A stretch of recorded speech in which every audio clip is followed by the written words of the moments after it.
ನಾನು YouTube community post ನಲ್ಲಿ already ಒಂದು ಪೋಲ್ ಹಾಕಿದೆ. ಯಾರ್ಯಾರಿಗೆ ಯೂಟ್ಯೂಬ್ ಕಮ್ಯುನಿಟಿ ಬಗ್ಗೆ ಇನ್ಫಾರ್ಮೇಶನ್ ಇದೆ ಅಂತೇಳಿ. ಅದರಲ್ಲಿ 60% ಜನಕ್ಕೆ ಗೊತ್ತು, ಆದ್ರೆ 40% ಜನಕ್ಕೆ ಗೊತ್ತಿಲ್ಲ ಯೂಟ್ಯೂಬ್ ನಲ್ಲಿ ಏನೇನ್ ಕಮ್ಯುನಿಟಿ ಗೈಡ್ಲೈನ್ಸ್ ಇದೆ ಅಂತೇಳಿ. ಇವತ್ತು ನಾನು ಈ ವಿಡಿಯೋದಲ್ಲಿ ಕಂಪ್ಲೀಟ್ ಆಗಿ ಹೇಳ್ತೀನಿ. ವಿಡಿಯೋದಲ್ಲಿ ಕಮ್ಯುನಿಟಿ ಗೈಡ್ಲೈನ್ಸ್ ಏನಿದೆ, ಏನ್ ಮಾಡ್ಬೇಕು, ಯಾರ್ಯಾರು ಅದನ್ನ ಯೂಸ್ ಮಾಡಬಹುದು, ಯೂಟ್ಯೂಬ್ ನ ಯಾರು ಬಳಸಬಹುದು, ಆಮೇಲೆ ಯೂಟ್ಯೂಬ್ ನಲ್ಲಿ ಏನೇನ್ ಮಿಸ್ಟೇಕ್ಸ್ ಗಳನ್ನ ಮಾಡಬಾರ್ದು, ಯಾವ ರೀತಿ ವಿಡಿಯೋಸ್ ಗಳನ್ನ ಅಪ್ಲೋಡ್ ಮಾಡಬಹುದು, ಇದನ್ನೆಲ್ಲ ಕಂಪ್ಲೀಟ್ ಆಗಿ ಹೇಳ್ತೀನಿ. ವಿಡಿಯೋ ಎಲ್ಲೂ ಸ್ಕಿಪ್ ಮಾಡೋದಕ್ಕೆ ಹೋಗ್ಬೇಡಿ. ಯೂಟ್ಯೂಬ್ ನಲ್ಲಿ ಕ್ರಿಯೇಟರ್ಸ್ ಆಗಿರ್ಬೋದು, ವಿಡಿಯೋನ ನೋಡ್ತಾ ಇರೋರಾಗಿರ್ಬೋದು, ಎಲ್ರಿಗೂ ಇದು ಅಪ್ಲಿಕೇಬಲ್ ಆಗುತ್ತೆ. ಯಾಕಂತ ಅಂದ್ರೆ ಯೂಟ್ಯೂಬ್ ನಲ್ಲಿ ನೀವೆಲ್ಲರೂ ನೀವು ವಿಡಿಯೋಸ್ ಗಳನ್ನ ನೋಡ್ತಾ ಇರ್ತೀರಾ, ಆದ್ರೆ ಕೆಲವೊಂದು ವಿಡಿಯೋಸ್ ಗಳನ್ನ ನೋಡಂಗಿಲ್ಲ, ಮಾಡಂಗಿಲ್ಲ, ಇಂಥವೆಲ್ಲ ಇರುತ್ತೆ. ಅಲ್ಲಿ ಕಮ್ಯುನಿಟಿ ಗೈಡ್ಲೈನ್ಸ್ ಅಲ್ಲಿ ನೀವು ಚೆಕ್ ಮಾಡ್ಕೊಳ್ಬಹುದು. ನೋಡೋರಿಗೆ ಅದು ಪ್ರಾಬ್ಲಮ್ ಆಗದೆ ಇರ್ಬೋದು, ಆದ್ರೆ ಕ್ರಿಯೇಟರ್ಸ್ಗೆ ಇದು ತುಂಬಾನೇ ಪ್ರಾಬ್ಲಮ್ ಆಗುತ್ತೆ. ಅದಕ್ಕೆ ಆದಷ್ಟು ನೆನಪಲ್ಲಿ ಇಟ್ಕೊಳ್ಳಿ. ನೀವು ಒಂದು ಕ್ರಿಯೇಟರ್ಸ್ ಆಗಿದ್ರು ಅಂತಂದ್ರೆ ಇದನ್ನ ಪರ್ಫೆಕ್ಟ್ ಆಗಿ ಕಂಪ್ಲೀಟ್ ಆಗಿ ನೆನಪಲ್ಲಿ ಇಟ್ಕೊಳ್ಬೇಕು. ಯೂಟ್ಯೂಬ್ ನಲ್ಲಿ ನೀವು ವಿಡಿಯೋಸ್ ಗಳನ್ನ ನೋಡ್ತಾ ಇದ್ದೀರಾ, ವಿಡಿಯೋಸ್ ಗಳನ್ನ ಕ್ರಿಯೇಟ್ ಮಾಡ್ತಾ ಇದ್ದೀರಾ ಅಂತಂದ್ರೆ ಕೆಲವೊಂದು ಕಮ್ಯುನಿಟಿ ಗೈಡ್ಲೈನ್ಸ್ ಇದಾವೆ. ಮೇನ್ ಆಗಿ ಫಸ್ಟ್ ಮಕ್ಕಳೇನಾದ್ರೂ ನೋಡ್ತಾ ಇದಾರೆ ಅಂತಂದ್ರೆ 13 ಇಯರ್ಸ್ ಗಿಂತ ಒಳಗಡೆ ಇದೆ ಅಂತ ಅಂದ್ರೆ ಮೇಡ್ ಫಾರ್ ಕಿಡ್ಸ್ ಅಂತೇಳಿ ಆಡ್ ಮಾಡಿ. ಆಮೇಲೆ ಚಿಕ್ಕ ಮಕ್ಕಳು ವಿಡಿಯೋಸ್ ಗಳನ್ನ ಕ್ರಿಯೇಟ್ ಮಾಡ್ತಾ ಇದಾರೆ ಅಂತಂದ್ರೆ ಅದು ಬರೀ ಯೂಟ್ಯೂಬ್ ಕಿಡ್ಸ್ ನ ಆನ್ ಮಾಡ್ಕೊಳ್ಬೇಕು. ಅದು ಪೇರೆಂಟ್ಸ್ ಪರ್ಮಿಷನ್ ಕೇಳ್ಬಿಟ್ಟು ಆಮೇಲೆ ಯೂಟ್ಯೂಬ್ ಕಿಡ್ಸ್ ನ ಆನ್ ಮಾಡ್ಕೊಳ್ಬೇಕು. ಇದನ್ನ ಆನ್ ಮಾಡ್ಕೊಳೋದು ನೆಸಸರಿ. ಇದನ್ನ ಮಾಡ್ಲಿಲ್ಲ ಅಂತ ಅಂದ್ರೆ ನಿಮ್ಗೆ ಪ್ರಾಬ್ಲಮ್ ಆಗುತ್ತೆ, ನಿಮ್ಮ ಚಾನಲ್ ರಿಮೂವ್ ಆಗ್ಬೋದು. ಯೂಟ್ಯೂಬ್ ನಲ್ಲಿ ಯಾವ್ಯಾವ ರೀತಿಯಂತ ವಿಡಿಯೋಸ್ ಗಳನ್ನ ಹಾಕಬಾರ್ದು ಅಂತಂದ್ರೆ, ಇವಾಗ ಏನಾದ್ರೂ ಗಲಾಟೆಗಳು ನಡೀತಾ ಇದೆ, ವೈಲೆನ್ಸ್ ಏನಾದ್ರೂ ನಡೀತಾ ಇದೆ, ಆಮೇಲೆ ಕೆಟ್ಟದಾಗಿ ಅದನ್ನ ಹಾಕ್ಲೇಬಾರ್ದು. ಆ ರೀತಿ ವಿಡಿಯೋಸ್ ಗಳನ್ನ ಹಾಕಿದ್ರೆ ಅಂತಂದ್ರೆ ಯೂಟ್ಯೂಬ್ ಅಂತದನ್ನ ವಾರ್ನಿಂಗ್ ಕೊಡುತ್ತೆ, ಫಸ್ಟ್ ವಾರ್ನಿಂಗ್ ಕೊಡುತ್ತೆ. ಇದ್ರ ಬಗ್ಗೆ ನಾನು ಕಂಪ್ಲೀಟ್ ಆಗಿ ಹೇಳ್ತೀನಿ. ಇದನ್ನ ಫಸ್ಟ್ ನೀವು ಮಾಡಬಾರ್ದು. ಅದಾದ್ಮೇಲೆ ಕಾಪಿರೈಟ್ ಮ್ಯೂಸಿಕ್ಗಳು, ಆಮೇಲೆ ಆಡಿಯೋಗಳು, ಬೇರೆಯವ್ರ ವಿಡಿಯೋಸ್ಗಳು ಅದನ್ನೆಲ್ಲ ನೀವು ತಗೊಂಡ್ ಹಾಕ್ತಾ ಇದ್ದೀರಾ ಅಂತಂದ್ರೆ ಯೂಟ್ಯೂಬ್ ಅದನ್ನು ಅಲೋ ಮಾಡಲ್ಲ. ಅವರಿಂದ ಡೈರೆಕ್ಟ್ ಆಗಿ ನಿಮ್ಗೆ ಸ್ಟ್ರೈಕ್ ಬಂತು ಅಂತಂದ್ರೆ ನಿಮ್ಮ ಚಾನಲ್ ಮತ್ತೆ ನಿಮ್ ಟರ್ಮಿನೇಟ್ ಮಾಡ್ತಾರೆ. ಅದಕ್ಕೆ ಅದನ್ನ ನೆನಪಲ್ಲಿ ಇಟ್ಕೊಳ್ಳಿ. ಈ ರೀತಿ ವಿಡಿಯೋಸ್ ಗಳನ್ನ ನೀವು ಹಾಕ್ಲೇಬಾರ್ದು. ಆಮೇಲೆ ಫೇಕ್ ಸಬ್ಸ್ಕ್ರೈಬರ್ಸ್ ನ ತಗೊಳ್ಳೋದು, ಫೇಕ್ ವ್ಯೂಸ್ ನ ತಗೊಳ್ಳೋದು, ಅಂತ ವಿಡಿಯೋಸ್ ಗಳನ್ನ ನೀವು ಹಾಕಬಾರ್ದು. ಇದರಿಂದ ನೆಗೆಟಿವ್ ಕಮೆಂಟ್ಸ್ ಗಳು ಬರುತ್ತೆ, ನಿಮ್ಮ ವಿಡಿಯೋಸ್ ಬೇಗ ವೈರಲ್ ಆಗ್ಬೋದು. ಆದ್ರೆ ಮುಂದೆಲ್ಲ ಒಂದಿನ ನಿಮ್ಗೆ ಅದು ಪ್ರಾಬ್ಲಮ್ ಆಗೇ ಆಗುತ್ತೆ. ಅದಕ್ಕೆ ಫೇಕ್ ಕಮೆಂಟ್ಸ್ ನ, ಫೇಕ್ ಸಬ್ಸ್ಕ್ರೈಬರ್ಸ್ ನ ತಗೊಳ್ಳೋದು, ಫೇಕ್ ವ್ಯೂಸ್ ನ ತಗೊಳ್ಳೋದು, ಇದನ್ನೆಲ್ಲ ವಿಡಿಯೋಸ್ ಗಳನ್ನ ಮಾಡೋದಕ್ಕೆ ಹೋಗ್ಬೇಡಿ. ಇದಾದ್ಮೇಲೆ ಮೇನ್ ಆಗಿ ನೀವೇನ್ ಮಾಡಬಾರ್ದು, ಯೂಟ್ಯೂಬ್ ನಲ್ಲಿ ನೀವು ಸಬ್ಸ್ಕ್ರೈಬರ್ಸ್ ಕಮ್ಯುನಿಟಿ ಗೈಡ್ಲೈನ್ಸ್ ಅಲ್ಲಿ ಏನೇನಿದೆಯೋ ಅದನ್ನೆಲ್ಲ ಮಾಡ್ಲೇಬಾರ್ದು. ಆದ್ರೆ ಯೂಟ್ಯೂಬ್ ನಲ್ಲಿ ನೀವು ಏನ ತಪ್ಪುಗಳನ್ನ ಮಾಡಬಾರ್ದು ಅಂತಂದ್ರೆ, ಮೇನ್ ಆಗಿ ಸಬ್ಸ್ಕ್ರೈಬರ್ಸ್ ನ ನೀವು ತಗೊಂಡಿರ್ತಿರಲ್ಲ, ಬೇರೆಯವರಿಂದ ಸಬ್ಸ್ಕ್ರೈಬರ್ಸ್ ನ ತಗೊಂಡಿರ್ತೀರ, ಅವ್ರು ನಿಮ್ಮ ವಿಡಿಯೋಸ್ ಗಳನ್ನ ಅವ್ರು ನೋಡೋದು ಇಲ್ಲ. ಸುಮ್ನೆ ನೀವು ವಾಟ್ಸ್ಆಪ್ ನಲ್ಲಿ ಏನೋ ಹಾಕ್ಬಿಟ್ಟು ಅವ್ರಿಗೆ ನಿಮ್ ಚಾನಲ್ ನ ಸಬ್ಸ್ಕ್ರೈಬ್ ಮಾಡಿ ಅಂತ ಹೇಳ್ಬಿಟ್ಟು ವಿಡಿಯೋಸ್ ಗಳಿಗೆ ನೀವು ವ್ಯೂಸ್ ಎಲ್ಲ ತಗೊಂತೀರಾ. ಅವರು ಕಮೆಂಟ್ಸ್ ಗಳನ್ನ ನೀವು ಮಾಡ್ಬೋದು, 1-2 ವ್ಯೂಸ್ ಗಳಿಗೆ, ವಿಡಿಯೋಸ್ ಗಳಿಗೆ ಕಮೆಂಟ್ಸ್ ಗಳನ್ನ ಮಾಡ್ಬೋದು. ಆದ್ರೆ ಎಲ್ಲ ಕಮೆಂಟ್ಸ್ ಗಳು ಅಲ್ಲಿ ಕೌಂಟ್ ಆಗಲ್ಲ. ಅದಕ್ಕೆ ನೆನಪಲ್ಲಿ ಇಟ್ಕೊಳ್ಳಿ. ಆದಷ್ಟು ಜೆನ್ಯೂನ್ ಸಬ್ಸ್ಕ್ರೈಬರ್ಸ್ ನ ನೀವು ತಗೊಳ್ಳಿ. ಜೆನ್ಯೂನ್ ಸಬ್ಸ್ಕ್ರೈಬರ್ಸ್ ನ ತಗೊಂಡಿದ್ದೀರಾ ಅಂತಂದ್ರೆ ಅವರು ನಿಮ್ಮ ವಿಡಿಯೋನ ಕಂಪಲ್ಸರಿ ನೋಡ್ತಾ ಇರ್ತಾರೆ.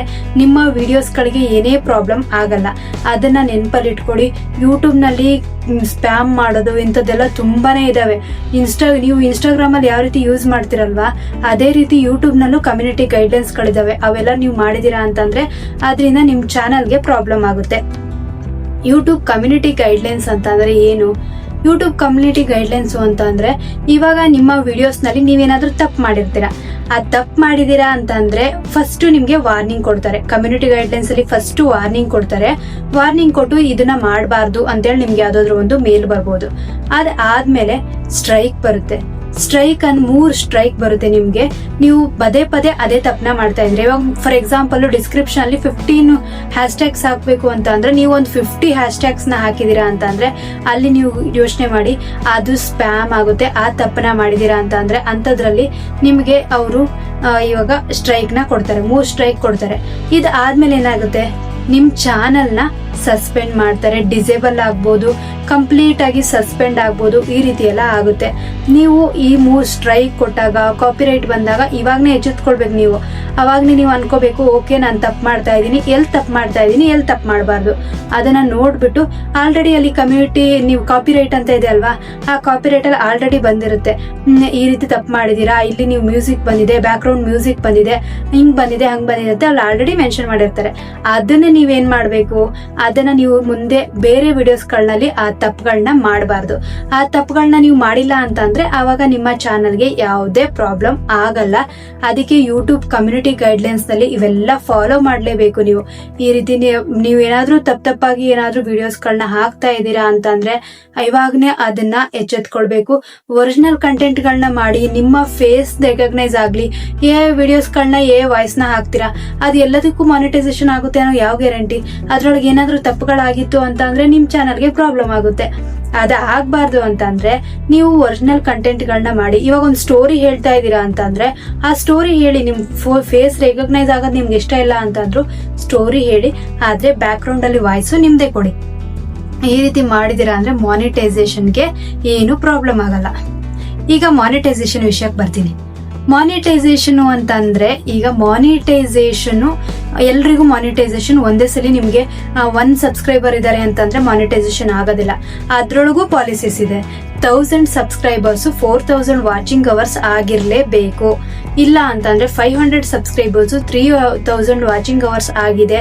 ಇಲ್ಲ ಅಂದ್ರೆ ನೀವು 10 ಮಿಲಿಯನ್ ಶಾರ್ಟ್ಸ್ ನಲ್ಲಿ 10 ಮಿಲಿಯನ್ ವ್ಯೂಸ್ ಕಂಪ್ಲೀಟ್ ಆಗಿದೆ ಅಂದ್ರೆ ಆವಾಗ ನಿಮ್ಮ ವಿಡಿಯೋಸ್ ಗಳಿಗೆ ಮಾನಿಟೈಸೇಷನ್ ಮಾಡ್ಕೊಳ್ಳೋ ಅವಶ್ಯಕತೆ ಮಾಡ್ಕೊಳ್ಳೇಬೇಕಾಗುತ್ತೆ. ಅವಾಗ ಮಾನಿಟೈಸೇಷನ್ ಮಾಡ್ಕೊಳ್ಬಹುದು.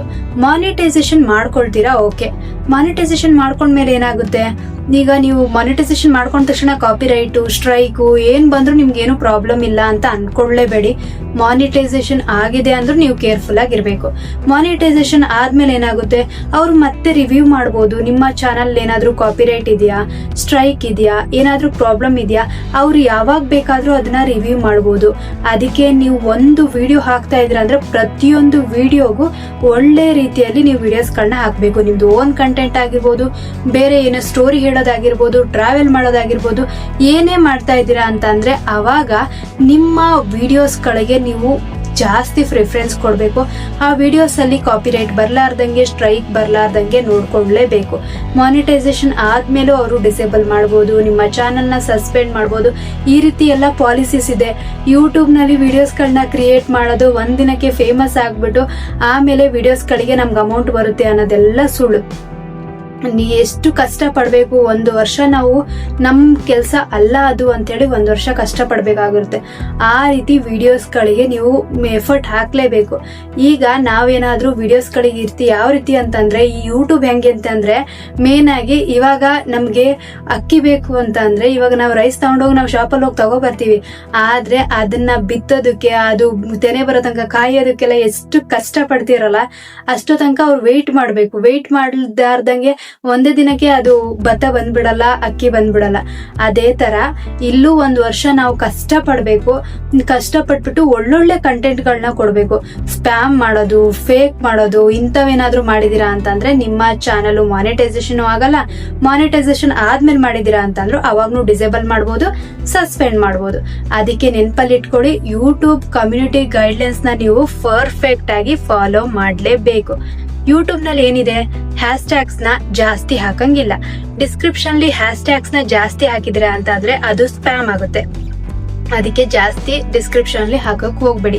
ಟ್ಯಾಕ್ಸ್ ಅಷ್ಟೇ, ಜಾಸ್ತಿ ಟ್ಯಾಕ್ಸ್ ಎಲ್ಲ ಫುಲ್ ಮಾಡೋದಕ್ಕೆ ಹೋಗ್ಬೇಡಿ.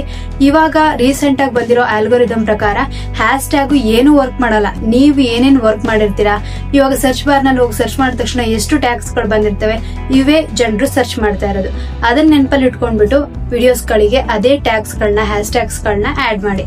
ಇದನ್ನ ಆಡ್ ಮಾಡೋದಾಯ್ತಾ, ಮಾನಿಟೈಸೇಷನ್ ಈ ರೀತಿ ಆಯ್ತು. ಮಾನಿಟೈಸೇಷನ್ ಆದ್ಮೇಲೆ ಅವ್ರು ಯಾವಾಗ ಬೇಕಾದ್ರೂ ಅದನ್ನ ಡಿಸೇಬಲ್ ಮಾಡ್ಬೋದು, ಚಾನಲ್ ನ ಸಸ್ಪೆಂಡ್ ಮಾಡ್ಬೋದು. ಇದನ್ನೆಲ್ಲ ನೆನಪಲ್ಲಿ ಇಟ್ಕೊಳ್ಳಿ.